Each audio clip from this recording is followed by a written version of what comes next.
Mr. Carmine Appice, thank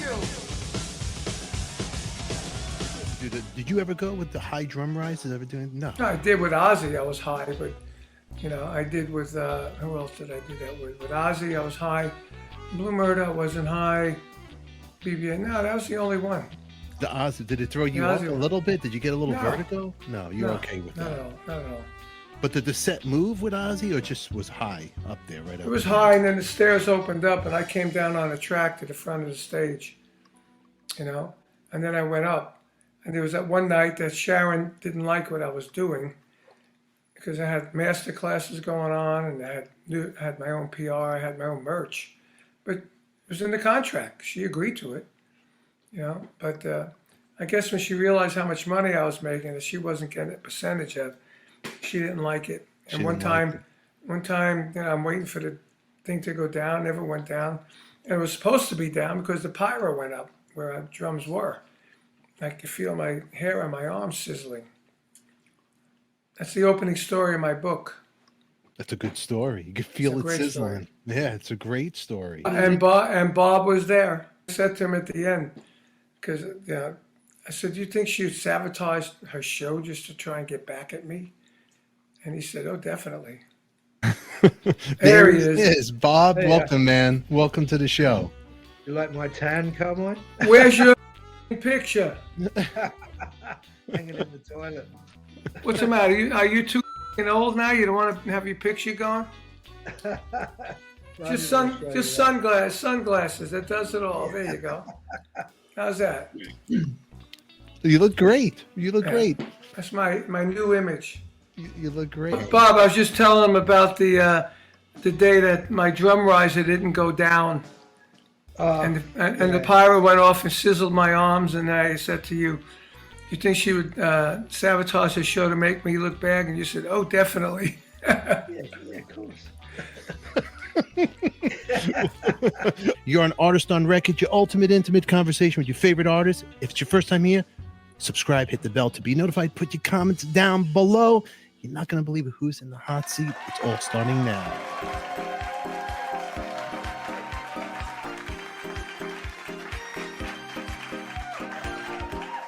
In the hot seat, two legends, Carmine Appice and Bob Daisley. Welcome, gentlemen, to the show. So I got to ask you guys, Carmine and Bob, the first time you two gentlemen met, where, when, how, why? Oh God, I don't remember. Do you, Bob?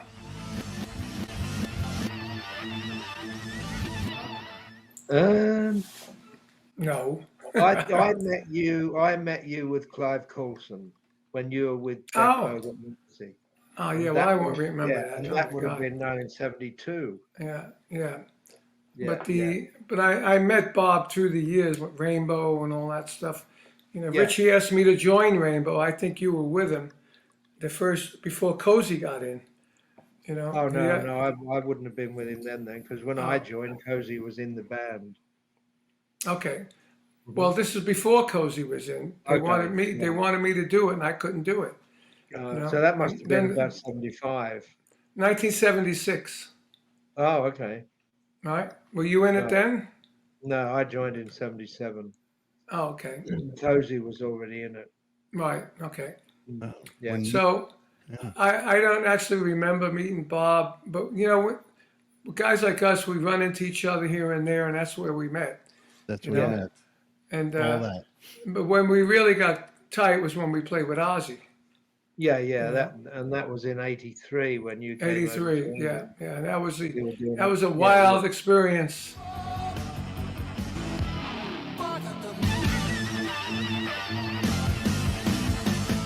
I must say.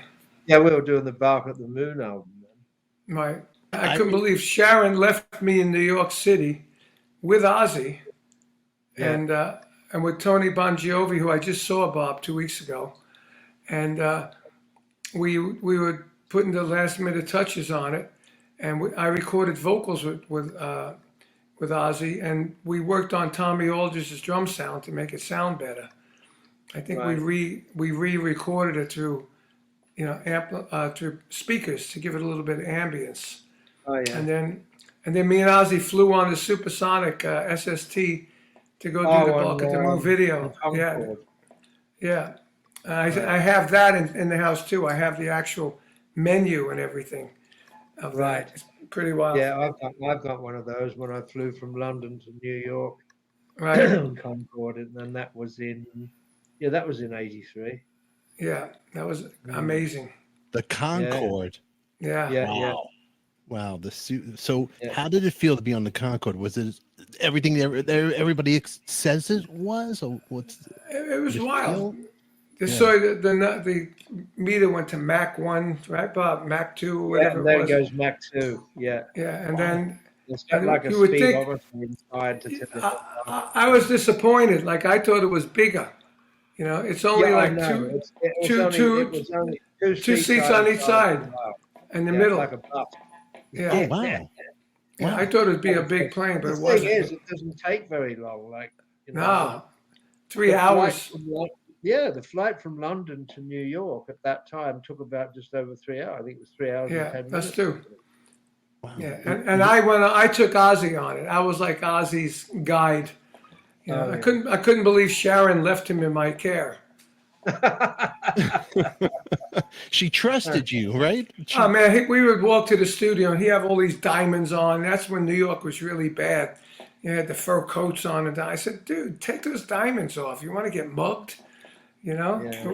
walking by all these shady people. You know, it's crazy. No security guys with you guys, just you guys No. walking with all the diamonds. He's Ozzy walking with the diamonds. he wasn't that big yet. You know, Yeah.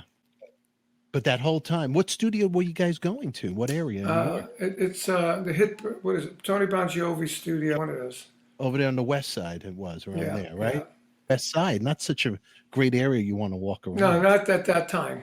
No, the diamonds in the street, huh? Was he out of his mind that time, Ozzy, when you were with him? Or- Bob. Well, let's put it this way: we were doing 2 or 3 words at a time, recording. Literally, it was unbelievable. But that's what it was in those days. That's what. So you weren't in the band yet. You were just kind of doing like. I was in the band, Okay. but I haven't done any gigs yet, and they wanted me to help finish the album, and because according to what they told me, they didn't like what Tommy Aldridge did on the record, and the drum sound wasn't up to par. I said, "You want me to re-record the record?" They said, "No, we don't have time, but knowing your knowledge of recording and drums, you might be able to fix the sound." So, and I knew Tony Bon Jovi from Vanilla Fudge days. He worked with Vanilla Fudge, so I did get an associate producer credit on the first 500,000 records until she blew me out of the band, and then that went out of the band too. Because I worked, I don't know how long, 2 weeks in New York with him, something like that, week and a half, vocals and drum sound. Then Tony mixed it. I mean, here you are, because Carmine, you have a name already. Everybody knows who you are, Vanilla Fudge, Cactus. I mean, come on, the guy. Bonham. You're the guy who you influence all these people. So, do you, Sharon, bringing Carmine? It's about Ozzy. Do you ever feel there was a little? We can't have it all about this guy. This is about you, Ozzy. Things got to change. You ever felt that those ever? Well, that happened. That happened later, right, Bob? On the road. Yeah, that was on the road. That was on the road. Yeah. Once you started doing your own interviews and that sort of thing, She didn't like it. I mean, at that time in your life, this is after you also did Do You Think I'm Sexy? You wrote hits. No, yeah. Yeah, I this mean, is- that was one of the biggest areas of my career. 82, 83, I played with Nugent. Yeah. Right after that, I did a record with me and Rick Derringer. It was Derringer and Appice. I did a Vanilla Fudge reunion coming up, and then. But what I did on that tour, I did master classes in every market before the show. We got a sound check, and then we had a couple hours to kill, Bob, something like that. Yeah. I'd have somebody pick me up. I go to a music store, and I do 50 kids at a master class.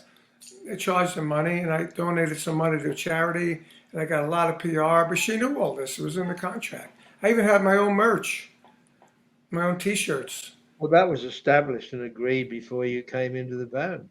Yeah, it was on the contract. Yeah, it was on the contract. And then, the one day that this effect didn't work at the gig. Somebody cut all the heads off my T-shirts. On my T-shirt, all my heads was off. All the faces, your face on it. Yeah. It was me on a set of drums, and they cut the head off me. My roadie came over. I said, "How many?" He says, "All of them." I said, "Get out of here," you know. So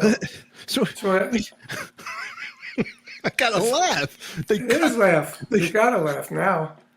When that happened, what did you do? Did you hit the flip out? I flipped out. I went to Robert Allen, who was the tour manager, and I said, "What the F is this?" He goes, "Go talk to Sharon." And then I said, "Oh my God, this chick is out of her mind." But I didn't want to do anything before the show because I didn't want to get riled up. It was almost showtime. And I just went on, played the show. Everything was normal until my drum solo. And the big effect of the stage opening up and the drums coming down, you know, and doing my solo and getting the audience riled up. All of a sudden, it didn't work. Mr. Carmine Appice, let's hear it! Because there was a big article in it was Cleveland, Cincinnati, and a big newspaper article about what I was doing, about the biggest effect in the show was that. And I said, but I didn't drink it up. It was Ozzy and Sharon's idea. But just that night, I walk in after the master class, and it was pinned up all over the place. Right, Bob? You're my witness. It was all over. And I said, nothing got flyers for your master class. Yeah, well, it was actually the newspaper article for the interview. There's a full page. I had a full page interview. Right. Yeah. And I walk in, it's on the trucks, it's on the walls, it's in the dressing room. I thought somebody was just busting my balls. All right, good fun. And then when I went on stage and nothing worked, and that was what we talked about, you know, and I was supposed to be down, lower on the truss, on the, what was it called, on this, whatever, on the track, not up where the drums were. So when the fire went off, the pyro, I felt my arm sizzle with the hair. Then after the show, I said to Bob, "You think she would try and screw the show up to try and make me look bad?" And Bob said, "Of course." I said, "Sure, of course." Yeah. I couldn't believe it. And 3 weeks later, I was out of the band. And what was the reasoning for that you got to be out? She said to me, it was a great show. Remember that show in Houston? It was a great show, man. And we were all back. We were all in the dressing room slapping each other five and going, "Wow, what a great show." So Robert Allen comes in and goes, "Sharon wants to see us." I figured, she's going to bust my balls again about this shit. And she comes in and she's sitting in moo-moo because she was a woman at the time. And she's shaking her head like, I said, "Hi, Sharon, what's up?" She goes, "I think you know," like that. And I go, "No, I don't know." She goes, "Well, you saw Tommy Aldridge hanging around?" I said, "Yeah, Tommy was a friend of mine too." So we went out to dinner. We had a couple of days there in Texas. It's funny, he was following us around in Texas, which I thought was a little weird. And she goes, "Well, he's going to take over the tour on Monday. Your name is too big. You need to start your own band." And she's shaking her and that was it. I was gone. They tried to keep my roadie. My roadie said, "I'm going." Andre, remember Andre, Bob? Yeah, I do, yeah. Yeah, he was a big Viking-looking guy, And he said, "I'm not going to stick with you guys. I'm Carmine's guy." So and they wouldn't fly my gear home. He had to rent a truck and drive it, And then the thing is, I kept doing the master classes in the cities that they were playing. I remember once I did a store, right? My sold out masterclass. I'm looking across the parking lot at the arena that they were playing at with Tommy Aldridge, and I was burning up. And then we went to court and all that shit and sued. Everybody sued her. And I kind of won, but I didn't win. Because I lost the associate producer thing. I lost money that I would have got without lawyers and all that shit, but at least I won something. More than I could say with some other people I know. Yeah. Well, you won the lawsuit, technically. Yeah, I had a lawsuit, yeah. I mean, did you see the writing on the wall that Ozzy was he acting weird to you? No, in Ozzy was fine. He was fine. Wasn't Ozzy at all. Matter of fact, after that, I put King Cobra together, and I was at Mate's rehearsal place in L.A., and I got great advances. I bought a truck. I bought a motorhome, thinking instead of renting a bus, I'll have a motorhome. So we were painting the motorhome. Everything was white. My roadie was painting everything white. He used to work on cars and painting. So I'm in there, and Ozzy, funny enough, is looking for drummers. Right? He's auditioning drummers. So he came up to me and he said, "Hi, Carm, how are you, mate?" And I said, "I'm good." Because, "Look, I know you and my missus, don't get along, but I hope doesn't affect us." I go, "Hey, Oz, I know it ain't you."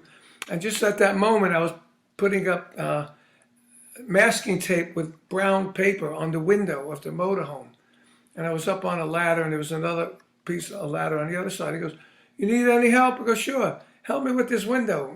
Tape this out." Ozzy got like 2 steps on a ladder, and we put this piece of paper taped to the window together. And then I said, "I'm going to go in and run the show. You want to come in and have a look at King Cobra?" He said, "Yes." He came in. He was one of the first guys to see the band. Wow. Yeah, but That would have been probably about early '85, was it? yeah, 85. Yeah. Yeah. Yeah.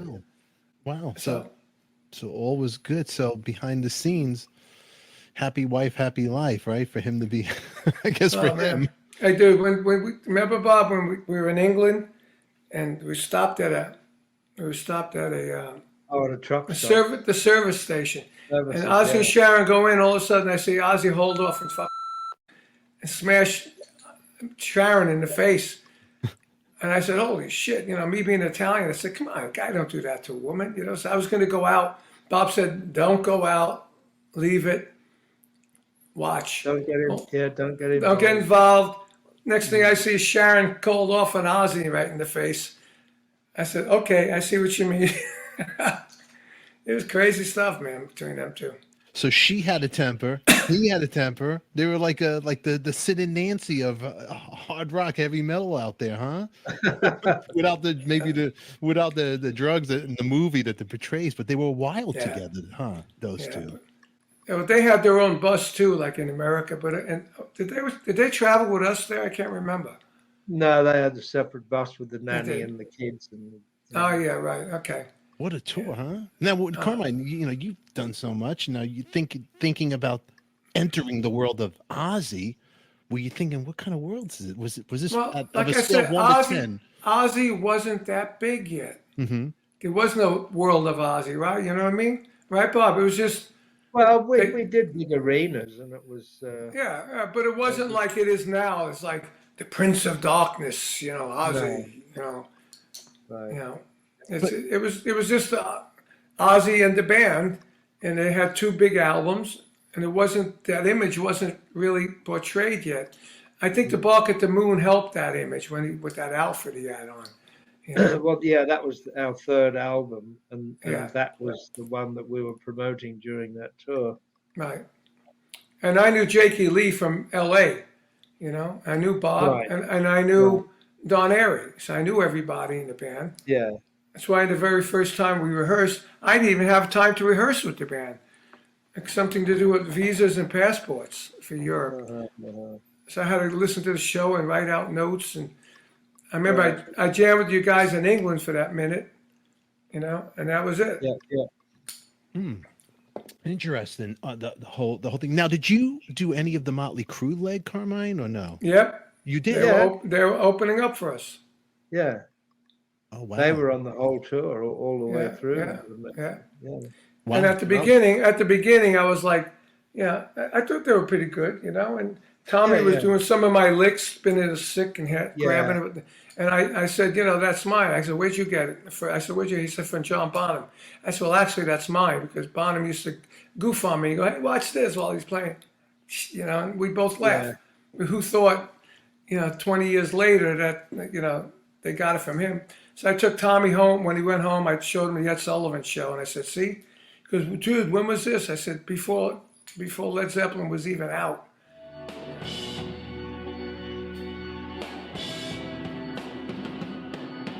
Yeah. So he that Vanilla Fudge thing. What was that? 67, 68? 68, beginning of 68. Yeah. Right. So that was cool. But then they were on the tour, and I was always the kind of guy with opening band to talk to the roadies with them, talk to the band, because they weren't famous yet. Yeah. So I hung out with Tommy. I became good friends with Tommy and Nicky when we lived in L.A.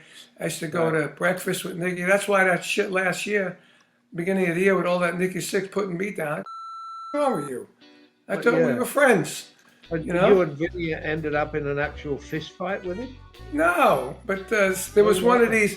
There was one of these websites that made it look like that. It was just a joke, But what actually happened is, I've been friends with Nicky and Tommy and everybody. Yeah. But as of late, Nicky and Tommy were, I guess, they never I text them, so I never hear from them, But I text Mick Mars. Yeah. And he texted me back, so we became pretty good friends. So Mick told me that he was sick of the band. Oh, okay. And ever since I said that, the press went nuts. I mean, I got so much PR with that. And then Nicky's putting me down. Right. But it was already out there on that metal show 2 years before that. Mick was on it, and he already told him. And then there were videos popping up where, and the drums are clicking. And other things they had other videos where what's his name, Vince wasn't singing. I mean, it's just a joke. They weren't like that when they were touring with us. They were kick ass. Right, Bob? They were really good. And I remember one night with Ozzy. Ozzy's I'm bloody knackered, ready to go on stage. I said, "Hey, dude, let's get up some energy, man. Let's go kick some ass. They're going to blow us off the stage, Yeah. So, but they were good kick-ass band. They were hot back then. I saw that tour, them opening up for the Bark at the Moon. The Shout the Devil was out. They were on fire. On the second album, I was friends with him. I was friends with the producer, Tom Werman. He asked me if they could use my bass drums. For the outside. I had my rotor bring the bass drum. I went to the session, and I heard Vince's raw vocals. I won't say nothing. I'm continuing my series on how to sing like Vince Neil from Motley Crue. Was it better then than now, or was it? Shout at the devil! I won't say nothing. Of a scale of 1 to 10? Vince Neil, let's get back to Vince. Now, I personally, and I'm going to get a lot of hate mail for this, bring it on. I don't think of Vince Neil as like a great singer. Don't say nothing. I guess if you have nothing nice to say, you don't say it at all, right? Baby, come on. Have a sense of humor. I got to go on stage. I love you. Try. All right. Bob, right? That kind of answers the question. I mean, I remember once after one show, we used to swap around going on each other's buses, and one night Mick Mars went on our bus and I went on the Motley Crue bus, and they were having a band meeting and they actually invited me in for my opinion, and they were talking about getting rid of Mick. And I said, don't make the same mistake that they did with Kerslake. The chemistry's working, the band is working. Yeah. Don't try to fix something that's not broken. And I talked them out of it. So I saved Mick. Good move. At night. Yeah. I said, look, he's part of the band. He's part of the chemistry. He's not Jeff Beck, but he's still part of the band and part of the chemistry and part of what's working. So stop trying to fix something that's not broken. The problem is Mick was always like years older than them. He was into the bands from my era, like Jeff Beck and BBA and Cactus and all that. Yeah. And they were not from that same era, So he always felt on the outside, Yeah. Mick's a nice guy. He's a really good guy. Yeah. And I thought he was. And I'm glad you did that. That because if it wasn't for him, they wouldn't have had those cool riffs and the big ass guitar sound. I just heard Mick's first single today. He had the big fat guitar sound. He needed my drums with him. But he had a big, beautiful guitar sound. I put that story in my book for fact's sake, and I did ask. I think Mick? it was Nicky Six. That was Nicky Six that I asked. I said, "Is it okay?" He said, "Yeah, sure. It doesn't matter." He said, "Mick knows anyway." Right. So because I didn't want to drop anybody in it, so I put that story in my book. You're a better man than me. I did ask if it was okay because I good. saw them. I went to their show and I asked Nicky about it, and he said, "Yeah." Oh, good. You are a good man, Bob. See me. You're a good man. I'm too straightforward. I get myself in trouble. If I don't like you, you know it. So that's. I mean, that's what happened to me. I didn't know. Mick didn't say, "Don't say anything." Yeah. You know. Right. So I was doing an interview about Jeff Beck dying. You know. Right. And then somebody said, "What do you think about? Why do you think Mick Mars left Motley Crue?" And I said, "I don't know, but you know, Mick kept saying, I'd like to play. I don't want to play with that stuff anymore." And now I read something today about how I think it was a comment on Vince Neil's playing down here, and you know, and they showed Vince Neil playing at the Hard Rock down here. The comments were atrocious. Oh yeah. Why? Oh, because he sucks now, according to everybody. He's gotten really fat. I mean, you know, these people are saying, yeah, maybe in between songs he'll go to Burger King and get another fat burger.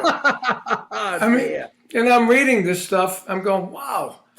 I mean, he really, you know, the last tour, my daughter went to see them with Def Leppard, and people are saying, you know, thank God for Def Leppard, you know. And Mick wasn't happy. You know, he wasn't happy, but I hope it don't start again with this interview. You know what? Well, if it does start in this interview, this is a good time to promote. Since they're watching and they want to enter, we got to promote what we got going on here. First of all, make sure you order For Fact's Sake, Bob Daisley's autobiography, and don't forget to order the 25th anniversary of Guitar Zoo. The Beck Bogart Appice 50th anniversary box set. Oh, there you go. Oh, that's the big one. That's the big one, right? And that band on this box set, the band is on fire. Oh, I saw you in London. Yeah. Where was that? The Rainbow? No, it was the Sundowner. Oh, the Sundown. That's that out. Oh no, is that where we bought Jeff's car out on the stage? Yes. Ah. Wow. That was great. That's so I think that was the first time I actually met you. Oh, okay. Was that show, yeah. Yeah, that was a great show. I remember we were talking about, hey, Jeff, let's bring one of your cars out on the encore. Yeah, he said, oh, great idea. And we did some low fog.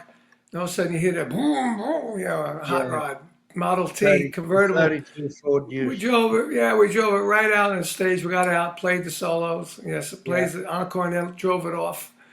It was awesome. I remember he broke a string that night, I remember. Oh, did he? Ah. Yeah.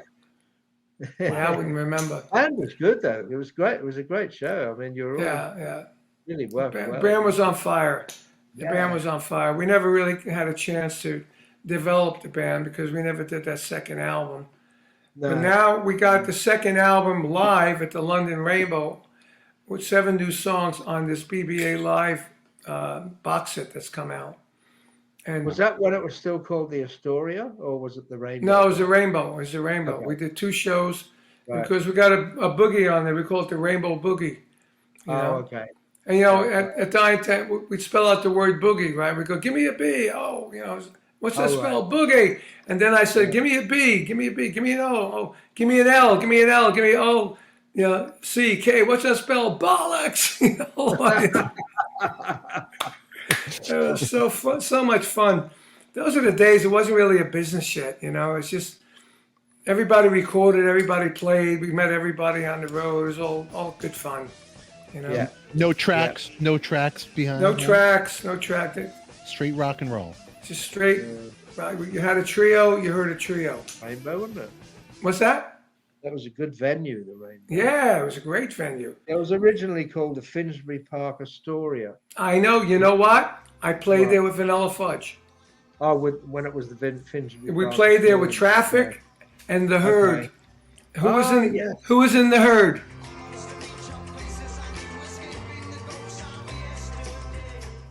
Frampton, wasn't it? That's right. Yeah, Peter Frampton. Wow. That's right. And they had a song called is it From the Underworld or something like that? There's something like that. Yeah. And I remember we watched the show before we went on. It was so great to see Traffic with Stevie Winwood. Man, Wow. I saw Stevie Winwood today playing at Royal Albert Hall in 1988, singing that song. Give me a higher love. You know that song? Oh yeah, Bring Me a Higher Love. Wow. It was amazing. I said, you know what? Yeah. I'm going to pull this up in my studio here, put it in the earphone. I'm going to play to that, man. That was so cool. Bring Me a Higher So Love. good. Oh, man, So what a good. great, and the band was great. Yeah, chick Another singers. great band that he was in was Blind Faith. That's right. He wasn't Blind Faith. Yeah. Right?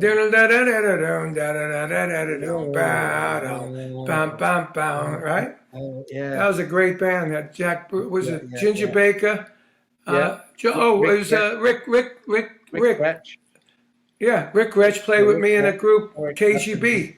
That's all we have time for today, but make sure you subscribe, hit the bell to be notified. Bob and Carmine will be coming back answering your questions. Until then, we'll catch you all later. Who loves you, baby? We do.